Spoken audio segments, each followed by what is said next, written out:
Hi, welcome back to Box of Delights. I'm Ricky Royal and this is Star Trek Frontiers. Last time we'd just completed first reconnaissance mission where we'd found the Borg cube. Here's the USS Enterprise D. We're about to explore, find the Borg cube and complete first recon. As it goes, since I last showed you the game, I've packed away and reset up and played through the solo conquest. In solo conquest, rather than trying to just find a single Borg cube, like in first recon, we're actually trying to take down 2 Borg cubes. So here we are.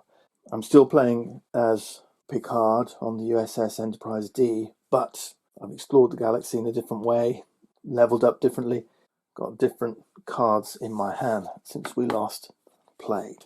But here we are. I'm going to explore with a move to, so let's do that.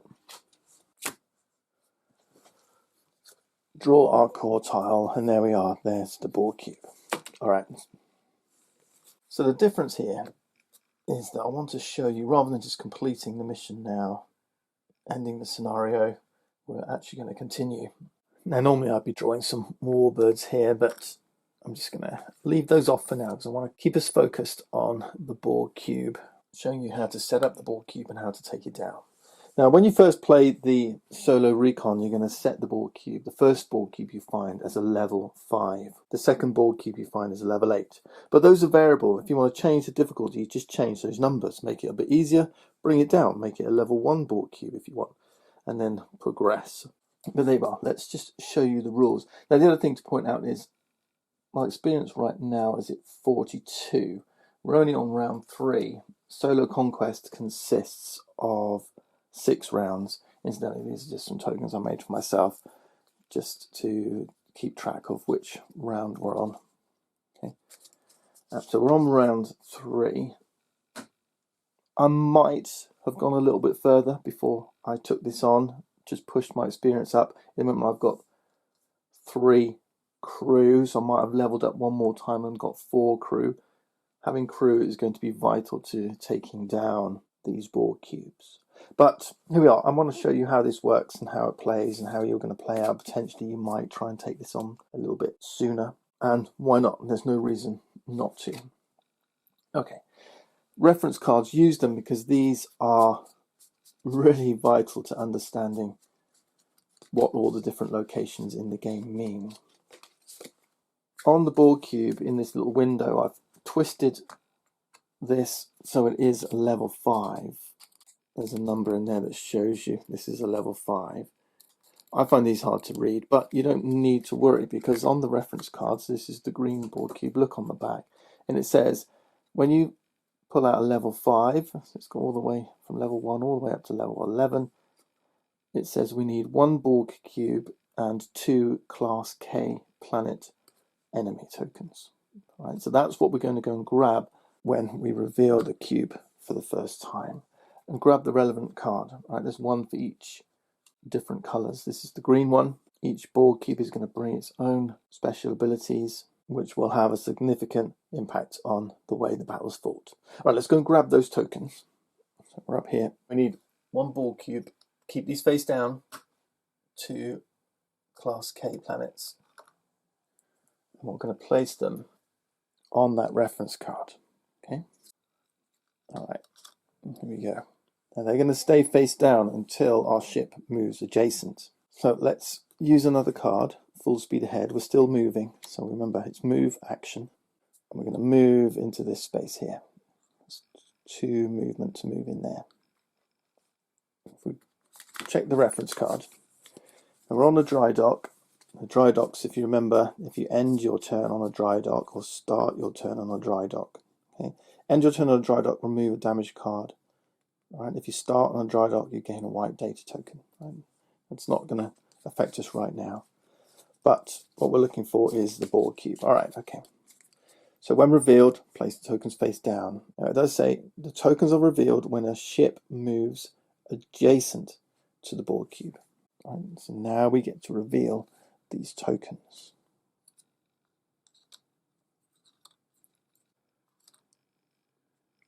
What's important to understand with a Borg cube, and this is what's complicated about them, is that unlike the other locations you've experienced so far, there's going to be two types of enemies here.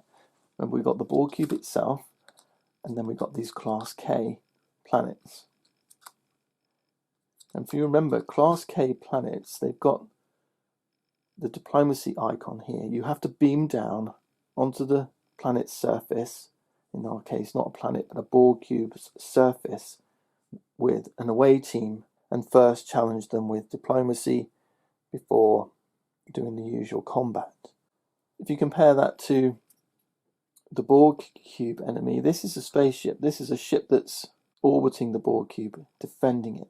So when you tackle a Borg cube, split your enemies into two sets because you're going to have to fight them independently.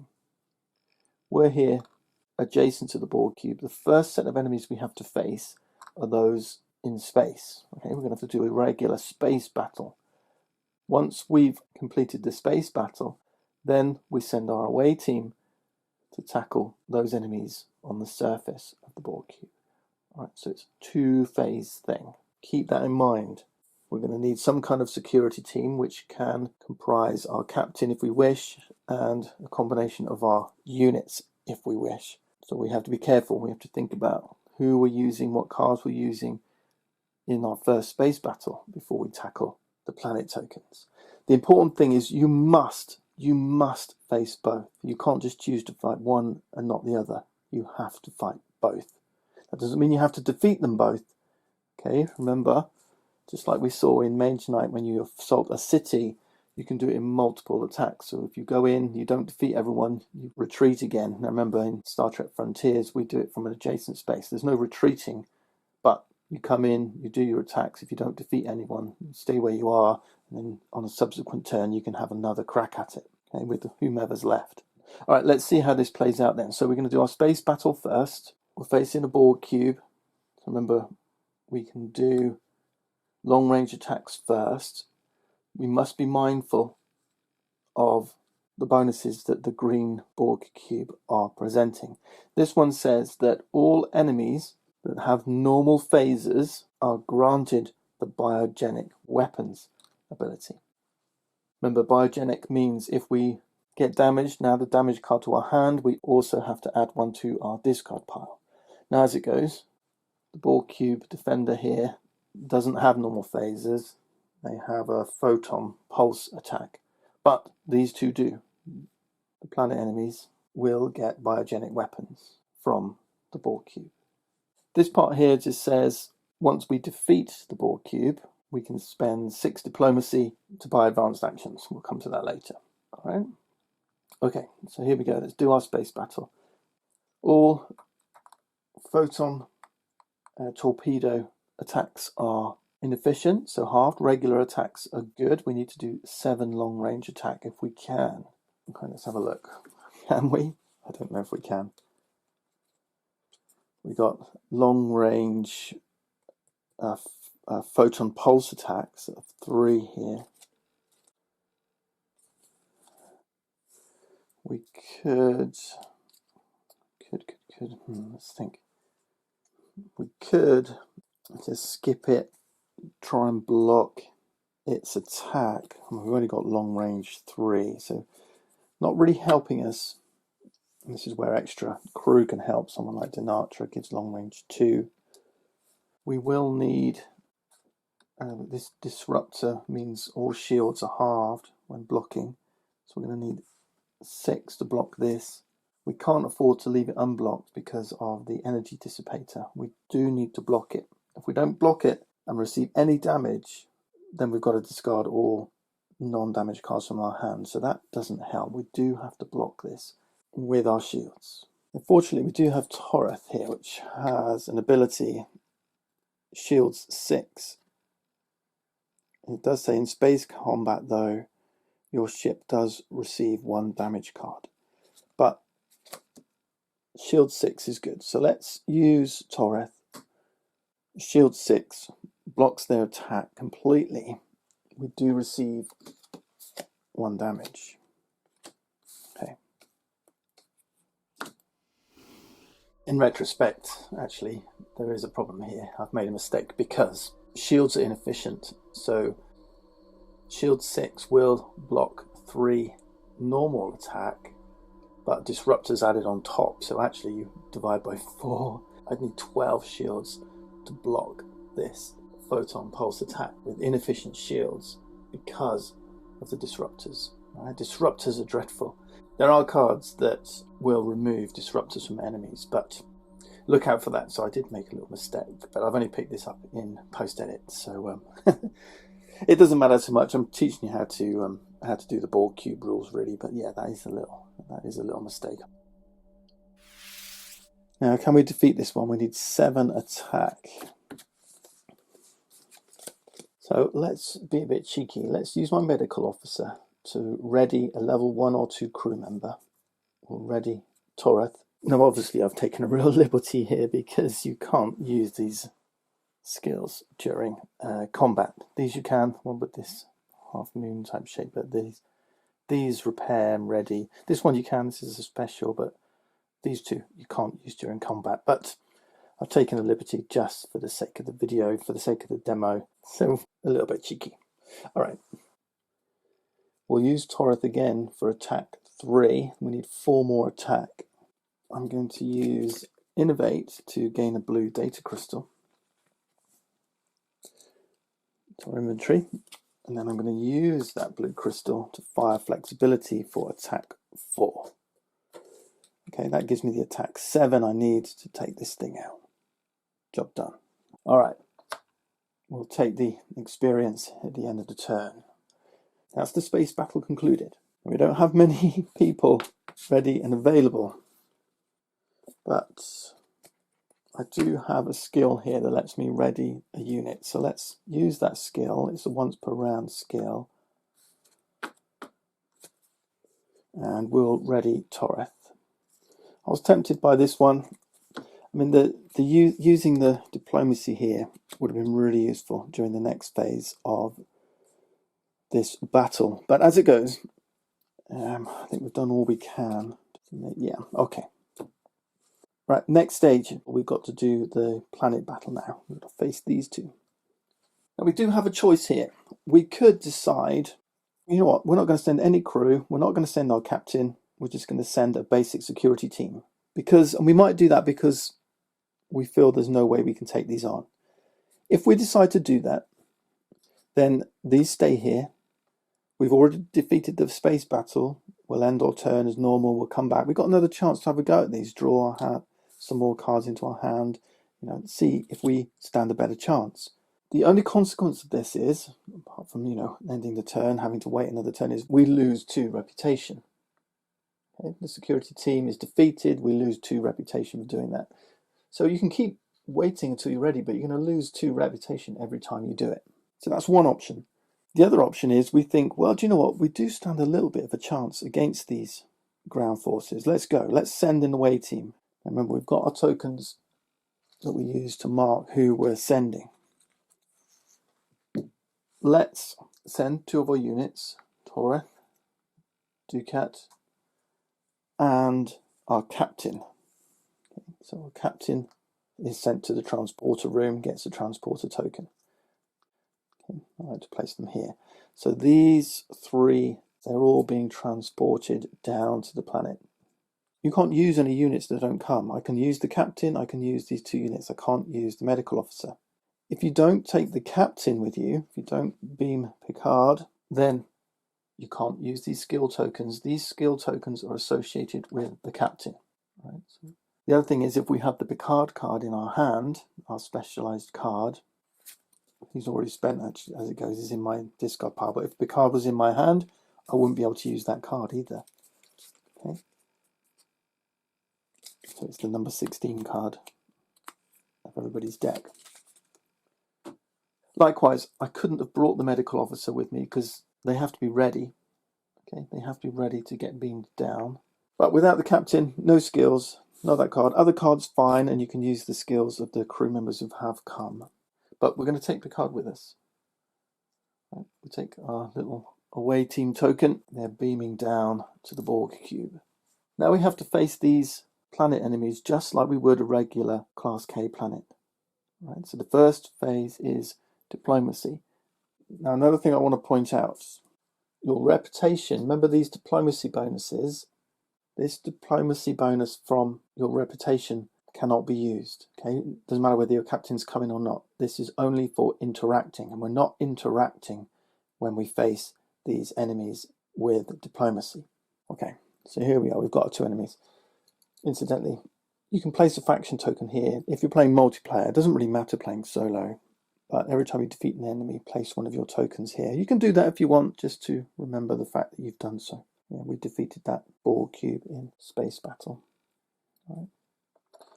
Okay, so we've got 2 enemies we've got to face in the diplomacy phase first. We can use 10 diplomacy to get rid of this enemy, 8 diplomacy to get rid of this enemy. If we don't, then we have to fight them and suffer damage. Now, as it goes, I can generate some diplomacy.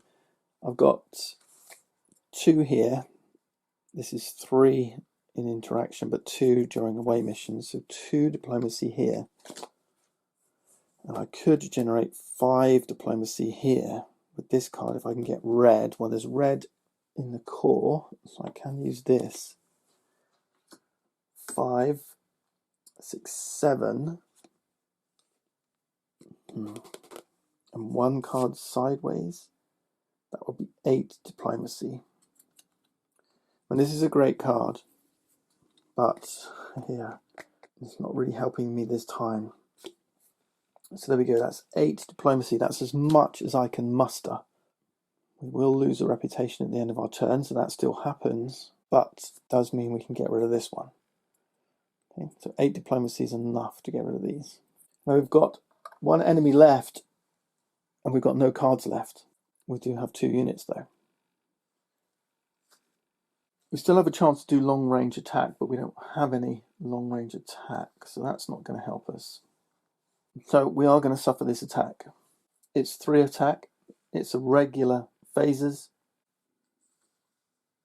They've also got the biogenic because they've got regular phases. Our away team is going to suffer the full impact of this attack. We can't use shields, okay? We're not on our ship anymore. Shields are not helping us. We can assign this 3 damage to our captain or our crew. It's 3 damage. Toreth here has a defense value of 4. That's enough to soak up all of that damage. Right? If we were just using the medical officer, they would soak up 2 of it. We'd have 1 left over. We'd have to assign that 1 somewhere else, perhaps to Toreth. But every unit that takes damage, partially or completely, will get a wound. We've got some damage tokens. And because this is a biogenic weapon, they actually take 2 damage. Okay, so on away missions, biogenic weapons do 2 damage. Now, if we don't absorb all the damage, there's still damage left over. Let's say everyone's wounded, or we only brought this unit, or it was just a basic security team. Then we will suffer that reputation 2 loss. Okay? However, if we soak up all the damage, there's no damage left over. Well, the mission, whether it succeeds or fails from now, we don't get reputation loss. Okay, so we've soaked up the 3. No more damage to take. We stand a chance now of trying to defeat this thing. If we don't defeat it, we're just beamed back up to our ship. The away mission is a failure. No reputation loss. Okay, the reputation loss only comes if we don't soak up all that damage. Make sense? Now there's another option. We could assign this 3 damage to Ducat. Remember, it's biogenic, so 2 wounds to Ducat. He's got 4 defense. Or we could put it on our captain. Our captain has got defense of 3. It's on our skill level here. All right, so it's not shields, it's the captain's defense. So yeah, an attack of 3, soaked up by 3 defense on our captain. However, a wounded captain is a dangerous situation for any ship. A wounded captain can't use their skills, their defense value dropped to 1, they can't use their captain's card. Healing them up becomes a priority. Now as it goes, I mean, this is an option for us, wounding our captain, because we still have 2 units left, and we could do an attack 2, an attack 6, and that will be enough to take down this unit with the ship receiving 1 damage. Let's do this. Let's imagine we've wounded our captain, we've used all our units, they get beamed back up. We have been successful. We do take another damage to our ship because of this attack, and we do lose 1 reputation because of this. And then we gain 4, 11, 17, 59. Okay, so we have leveled up. All right, good stuff. Now we will draw back up. Black didn't help us. I'm hoping for some repairing and healing. Yeah, so repair repairs your ship, healing heals units. So I will be able to heal. Dummy cores end around, by the way. I will be able to heal 2, so I can heal these 2. Now notice this is 2 because of the biogenic attack. All right, but when and if you choose to wound a unit to soak up damage from an attack, you can only do that once. Okay, so you can't soak them up and wound them multiple times. Each unit can only take 1 attack. Because it was biogenic, it was 2. And same for captain. I could have only chosen to use the captain's defense once. Right? As it goes, our captain is now healed up. The important point is really that we've destroyed the Borg cube. So the Borg cube goes. This ability is now available to us. The Borg cube being destroyed means we can now, and I guess you could say we've got 3 tokens on here, but again, it doesn't matter solo. We can now use this ability. Our ship, after defeating a Borg cube, must move on to the Borg cube. Okay, now you can put it there on the space. If you're playing multiplayer, you can put it here on the card. The point of the faction tokens is whoever has the most here, if you're on or adjacent to a defeated Borg cube, has an increased hand size of 2. So in a multiplayer game, if other players have tokens here, they helped in assaulting the Borg cube, then their hand size is increased by just 1, okay, by being on or adjacent to the Borg cube. And as I say, if we hadn't defeated all the enemies, let's say this one was still here, we would still be here, the Borg cube would still be here, we would just go again. All right, there'd be 1 enemy here, there's no space battle, we'd have to send in an away team, try and defeat this enemy. Okay. And of course, we do have this extra card, move 2, because our hand size is 2 higher. Yeah, play the heal. If we could have gotten 6 diplomacy now, we could have used the benefits of the planet, and this would allow us to gain to our top of our deck, obviously, a card from the advanced actions offer, or a random one from the top of the deck. Means we could have taken one of these, or just grab this one and hoped it was something good. Yeah, so that's what we can do at the green planet. Here's the others. The yellow one or the gold one. This one's pretty good. You can recruit all types of units here, and for 2 diplomacy, you can add a gold unit to the unit offer. So you can start adding units and then potentially recruit them, depending how much diplomacy you have. A red one, this is really good. 10 diplomacy actually gets you 3 crystals. 1 red, 1 blue, 1 gold. Put them in your inventory. And then the blue Borg cube, you can spend 7 diplomacy plus a black data. So either from a die or from your inventory or a token. So this is quite expensive. I guess you have to get this black, but you can buy undiscovered cards there. All right. There we are. So that's it. That's the effects of Borg cubes. That's how Borg cube battles happen. All right, well, I hope you've enjoyed this conclusion to Star Trek Frontiers. It took me a while to get this final episode together. I don't know why. It's just the way it goes sometimes. But if you have any questions, do leave them in the comments. That's how you fight Borg cubes in Star Trek Frontiers. Thanks for watching.